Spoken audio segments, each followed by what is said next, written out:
Bonjour à tous, à la une de l'actualité, le nombre de chômeurs sans aucune activité est plutôt stable au deuxième trimestre 2023, moins 0,2%, soit 4 900 inscrits en moins. Ce sont les chiffres du ministère du Travail publiés tout à l'heure. Sur un an, le chiffre est en recul de 5%. Pour les demandeurs d'emploi avec une activité réduite, leur nombre diminue également de 2,1%. La totalité de chômeurs, toutes catégories confondues, s'élève à un peu plus de 5 millions. L'incendie qui s'est déclaré hier soir à l'Île-Rousse en Haute-Corse est fixé. 200 pompiers et 70 engins ont été mobilisés. 200 hectares de terrain ont brûlé. Une enquête de flagrance est ouverte pour dégradation par incendie et mise en danger d'autrui. La Corse est placée en alerte modérée pour les feux de forêt aujourd'hui. L'année 2022 est l'une des pires en matière de retard de train. C'est le résultat d'une étude de l'autorité de la qualité de service dans les transports. 8% de retard en plus pour les TER par rapport à l'année précédente, 14% pour les TGV et près de 17% pour les trains intercités. C'est à cause du manque d'anticipation des compagnies ferroviaires face au retour des voyageurs après l'épidémie de Covid. La flambée du prix des fruits et légumes, plus 16% en un an d'après l'association Famille Rurale.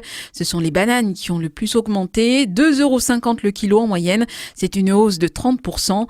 Comptez 15,20 € le kilo de fraises bio, plus de 3 € le kilo de carottes bio.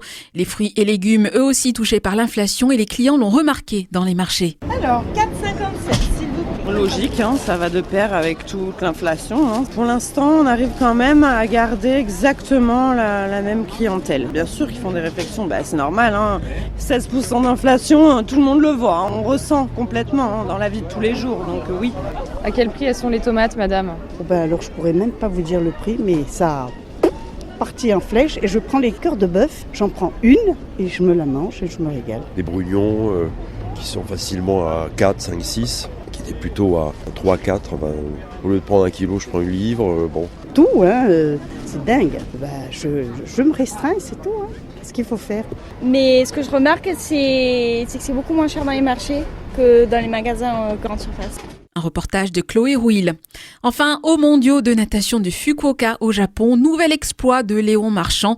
Le nageur français est champion du monde du 200 mètres papillon.